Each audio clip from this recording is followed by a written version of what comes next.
what they call it, the golden hour or whatever. Uh-huh. The golden hour. When we get up here on the ridge, it'll be really pretty. Hope you'll be able to see the sunset and stuff. I see that light on that tree up there. Mm-hmm. Yeah, that looks. How cool that looks. Mm-hmm. It does look cool.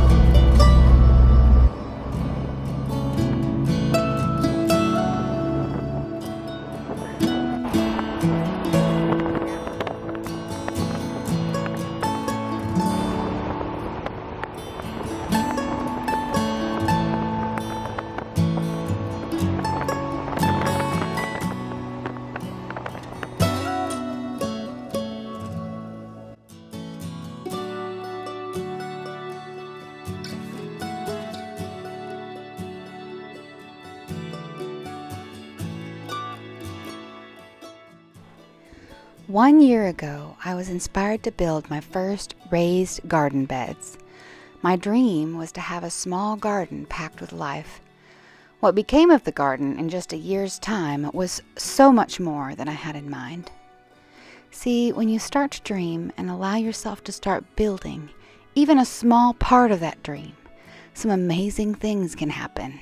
You start to dream bigger. The dream will sometimes change and develop, and sometimes it becomes more than you ever dreamed it could be.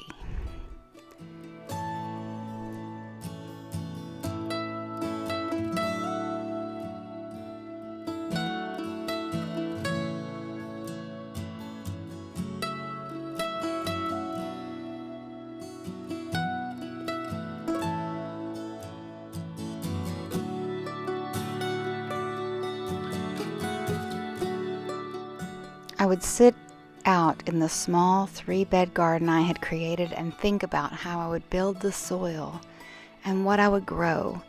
I was ready to accept each challenge as a lesson and learn about the habits of plants and pests. I gave myself permission to mess up, to fail, and to grow. With that permission, the failures didn't sting as much.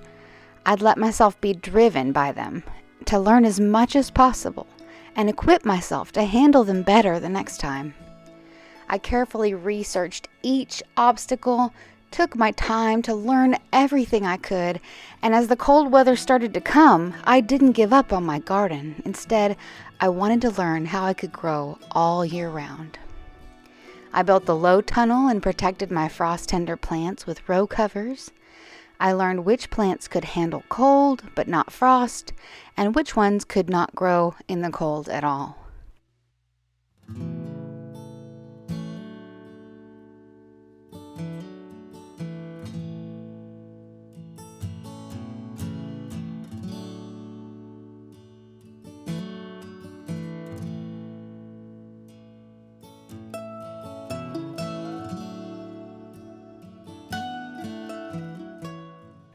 I wanted a winter garden. I desperately wanted to keep the garden going as long as I possibly could through the year.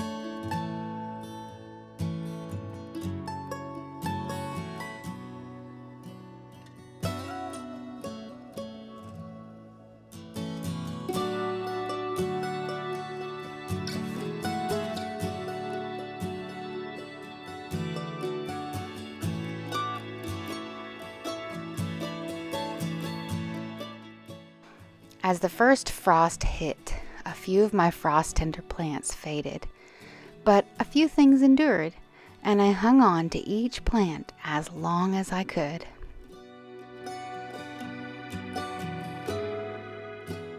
The radish and carrot, they were tough, but the arugula is what stayed with me over the winter. I learned that arugula is not a lettuce, it's a brassica, and I set my sights on learning more about this amazing vegetable family. They were the key to my winter garden.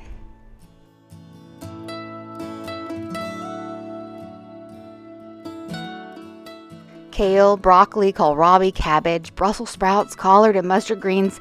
There were so many, but the plants needed to be mature before they could last the winter on their own. By the time I learned this, it was too late to grow much for this winter, but I knew that in just a few months, spring would afford me another opportunity. So again, I set my sights on the next step, spring.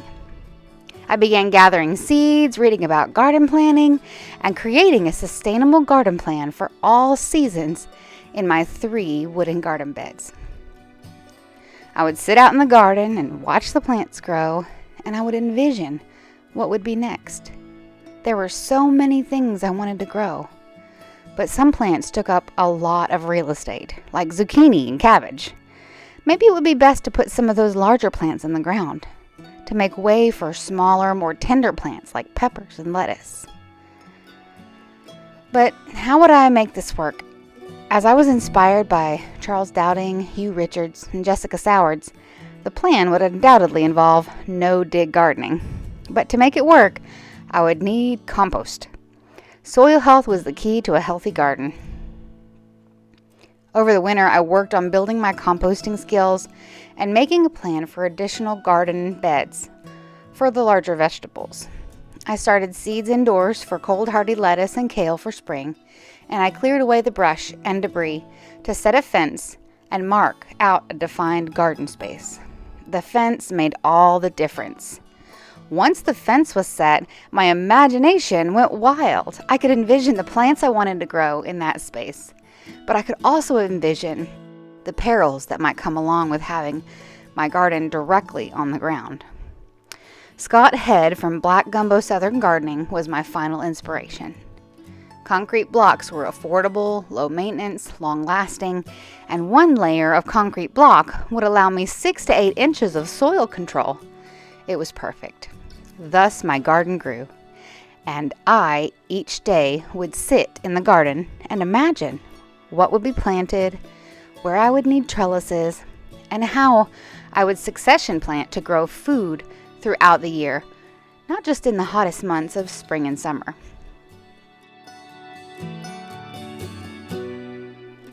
As I added raised beds and trellises, I inspired my husband to develop our land even more. We began to talk about perennials and what kinds of trees we wanted to grow to have fruit for many years to come. We started with blueberry bushes and then strawberry plants, and we added apple trees and plum tree. I learned how to prune our wild blackberries for maximum production. And then spring came, and it was time to amend the fall beds and start building the soil in the new beds.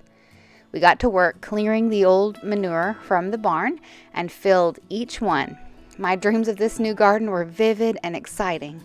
I knew I had to save space for succession planting my summer crops, but I wanted to fill every space. I planted intensely, some according to my garden plan, and other plantings happened because I had more of one thing than another. The plan developed and changed to fit my space and what seedlings made it through.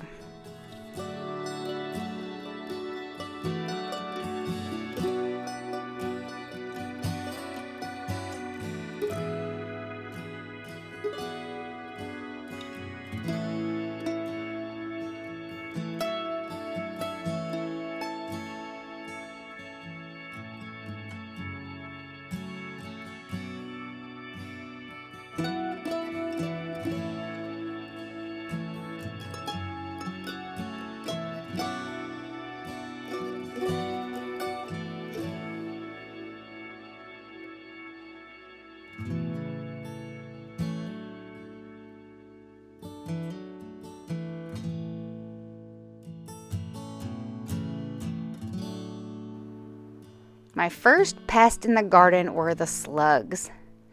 I learned more about how to keep my tender lettuces alive despite their hungry numbers. I picked the slugs each morning before dawn and each evening at dusk. And I was successful in keeping some of each kind of plant alive. Even if it was just one plant, this would allow me to study the plant and learn more. Every type of lettuce in the garden did something different. The winter lettuce rotted when the spring got too warm. The butter crunch lettuces bolted early, and the romaine were the most resilient. How amazing it was how different varieties of the same type of plant could grow so differently. Even the red and blue kale was different. Red kale couldn't take the heat.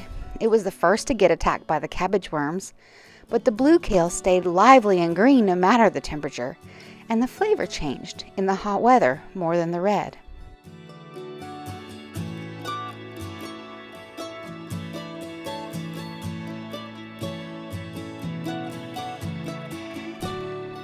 My second lesson was all about invasive weeds.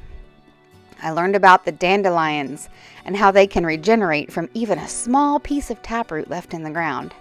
And other invasive weeds grow by rhizomes, which set off root nodes underground like poison ivy.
As summer approached, I knew that the most precious days for growing were upon us. The strawberry plants, blueberry bushes, and blackberry canes were all bursting with sweet fruit, and the summer vegetable plants found a spot in the garden, and it became a beautiful picture of diversity.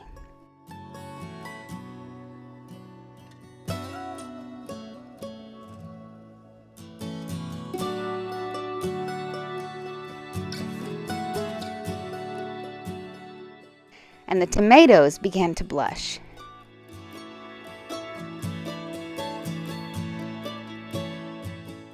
And the cucumbers set their fruit.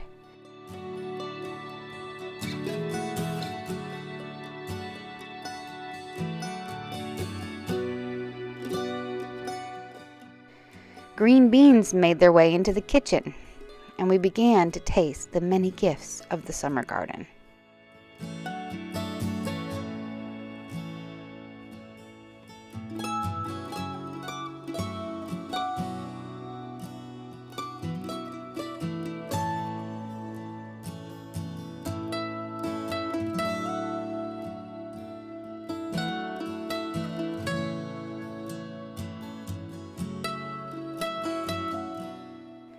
I even got to meet my first tomato hornworm in the garden. I thought I would be filled with dread at his first sighting, but I was filled with excitement.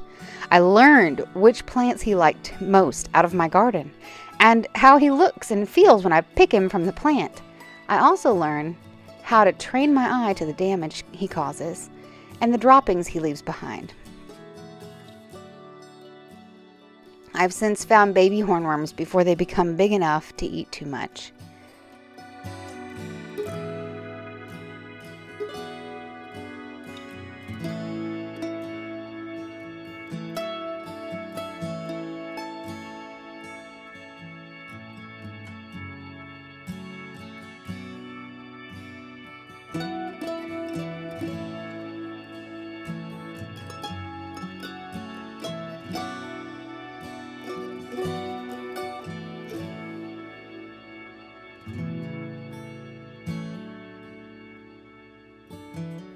Now, as summer is in full swing and the polytunnel is empty, I have to start thinking about my fall garden. I have to remember back last fall what I wish I would have started to grow over the winter. And I have to make a plan to plant what I want to come to maturity as the weather cools.